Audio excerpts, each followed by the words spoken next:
Thank you so much for that, Claude. That was wonderful.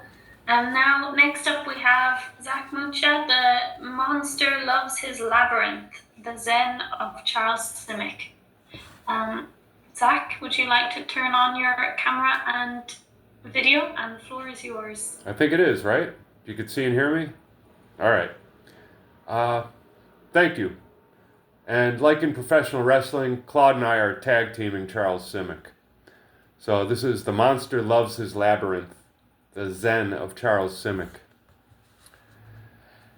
It seems like there's always laughter in Charles Simic's poems, not in the line or action, subject or narration, but there's almost always the sense, no matter the darkness of the actual text, that he knew someone was laughing somewhere. Simic was always sharing the joke of the impossible world. In his published notebook, The Monster Loves His Labyrinth, Simic continues to circle around a definitive definition of poetry, at one point finding poetry as a scene from a Buster Keaton short. He wrote, "That's what great poetry is, a superb serenity in the face of chaos, wise enough to play the fool," end quote. For Simic, Buster Keaton was as important as Heidegger. We are thrown into being, standing still as the house falls perfectly around us. Simic's notebook is filled with musings and explanations of poetry, working out the impossible paradoxes in his mind, much like Zen Buddhism and psychoanalysis, where definitions are always to be reconsidered. Simic wrote, "The poem is an attempt at self-recovery, self-recognition, self-remembering, the marvel of being again. A poem is a piece of the unutterable whole." But he also wrote, "If I make everything at the same time a joke and a serious matter, it's because I honor the eternal conflict between life and art, the absolute and the relative, the brain and the belly, etc. No philosophy is good enough to overcome a toothache," end quote. And that etc. is his, not mine.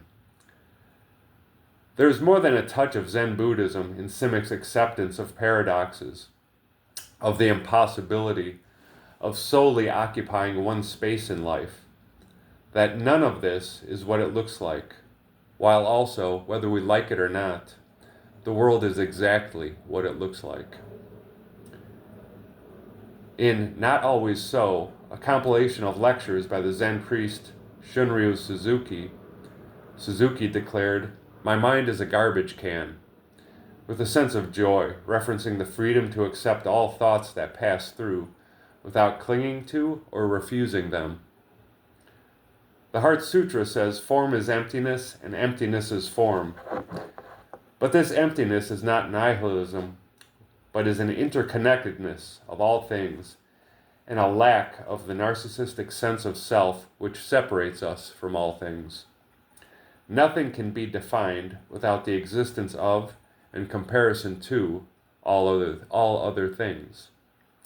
The self doesn't exist without recognition of all things, and in those moments where all things are recognized, then the self is also recognized, but only for that moment. The Scottish Zen monk Dogo Barry Graham once said, "There is no self, but go sit on a hot stove and see who screams." As a child in Belgrade, Simic survived the German bombing and Nazi occupation, and his childhood became a series of disruptions and displacements as he and his family crossed boundaries, delineated by violence, ethnicity, culture, and language.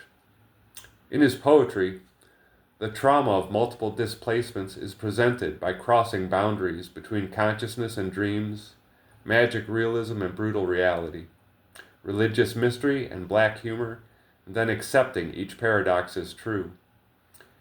He describes his family's survival during the war. Quote, "We used to barter our possessions for food. You could get a chicken for a good pair of men's shoes. Our clocks, silverware, crystal vases, and fancy china were all exchanged for bacon, lard, sausages, and such things. Once, an old gypsy man wanted my father's top hat. It didn't even fit him. With the hat way down over his eyes, he handed over a live duck. Life and death intermingled with absurdity and chance. The value and the purpose of all this was variable. This is Buster Keaton again. How else does one survive war? How much do we have to feel in order to simply not take it all so seriously, while simultaneously knowing this is deadly serious business, this living? How do we reconfigure our perception of the world after trauma redefines the world for us? An absurd, unpredictable universe becomes either a perpetual threat or a chance for freedom. Simic describes a meal in a restaurant with his uncle Boris, both of them new to the U.S. after emigrating from Belgrade. Two women at the next table. Well-to-do Americans, they could not place the accents they heard, so they interrupted to ask. And Boris, a perpetual trickster, gave a sad sigh and explained in detail that they were part of the last Caucasian tribe of Africans, and their language is a dialect that will go extinct with them. This, Simic also says, is poetry. Quote, he said, "Poetry should contain every possible lie that could be told." But this is the trickster lie, held lightly in order to explain another truth. The trickster lie is the joke told serious, explaining indirectly. The manifest alludes to the truth beneath, exactly the opposite of the stuff of conspiracy theories and the paranoia of the American political climate, where the manifest statement declares exactly what's happening with a certainty that is nearly psychotic. In the 1990s, the sociologist Susan Lepselter examined the creation of now quaint-seeming UFO conspiracy theory narratives. Through their observations of the world, her subjects created new patterns that, quote, follow the quick leg of the semiotic journey, where the public sign is internalized and then reproduced as another sign or another story, end quote. The anecdote becomes a form of knowledge, creating new patterns that ascribe meaning to chance encounters. And Lepselter describes this affect as it moves from a fleeting sensation to the center of things. It helps to create the conspiracy theories and fantasies that explain our world with a certainty, held tightly against the terror of lives directed by chance. Charles Simic accepted chance in all its joy and tragedy as the creator of our world. In Dime Store Alchemy, he wrote of Joseph Cornell's collages and assemblages. Quote, "You don't make art, you find it. You accept everything as its material. The collage technique, the art of reassembling fragments of pre-existing images in such a way as to form a new image, is the most important innovation in the art of this century. Found objects, chance creations, ready-mades, abolish the separation between art and life. The commonplace is miraculous if rightly seen, if recognized. The process of finding the image, the poem, the story, reminds me of therapy sessions where both the patient and analyst are surprised by what came up at the end of the hour. Collage, like a conversation of unedited associations, allows us to catch glimpses and references of these associations that build our worlds and our ideologies. A meaning begins to hint at itself. Things that were not meant to be linked now are, and signify something new, an angle on the world we did not have before. A therapy session that surprises both therapist and patient becomes a poem in this way, and the arc of a therapeutic relationship becomes a glimpse of that unutterable whole. Like psychoanalysis, poetry is this effort of trying to be as precise as possible, adjacent to direct meaning, while not knowing what it is we're trying to say. Psychoanalytic work demands we incorporate the uncertainty of the world, the unknowable, into our existence. The horrific what-ifs, what-nexts, shoulds, and the dread of how do they see me exist, marking the unbearable anxieties left wordlessly outside of our narratives while also driving our behavior. These what-ifs are trick questions that demand, humorlessly and impossibly, for definitive answers.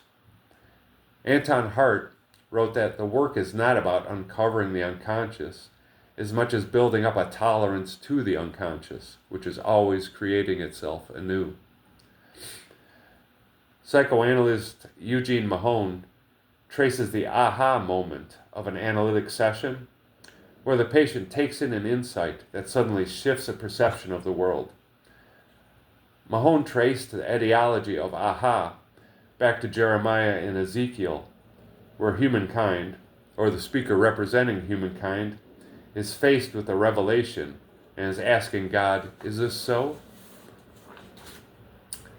And in conjunction with Mahone's aha moment, we also have to hold on to psychoanalyst Wilfred Bion's suggestion that we keep, quote, the capacity to have feelings of respect for the unknown.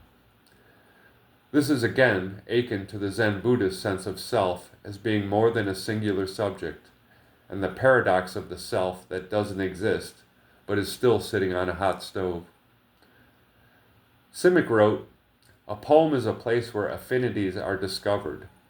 Poetry is a way of thinking through affinities." His work asks us to stay open to the possibilities of the unknown, as well as the impossible questions with which we are left. Reminding me of Michael Eigen's summary of Bion's unknowable reality, which he called O, the letter O. He wrote, "We cannot count on the niceness of O."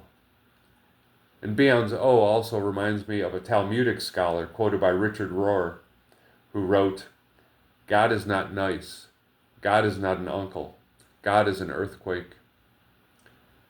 That unknown, unformulated thought is where we might create meaning, as the coming moment has the potential to change the one just past, and each moment becomes this perpetual emergence as the past no longer exists, except as stories we tell ourselves. And Simic touches upon the same question in his notebook, where he wrote, "All lives are strange, but the lives of immigrants and exiles even more so. My parents died a long way from where they were born. It's not how they imagined their lives were going to be. Even at the age of 88 in a nursing home in Dover, New Hampshire, my mother was puzzled. What does it all mean, she wanted to know. What terrified her was the likelihood that it meant nothing." Thank you.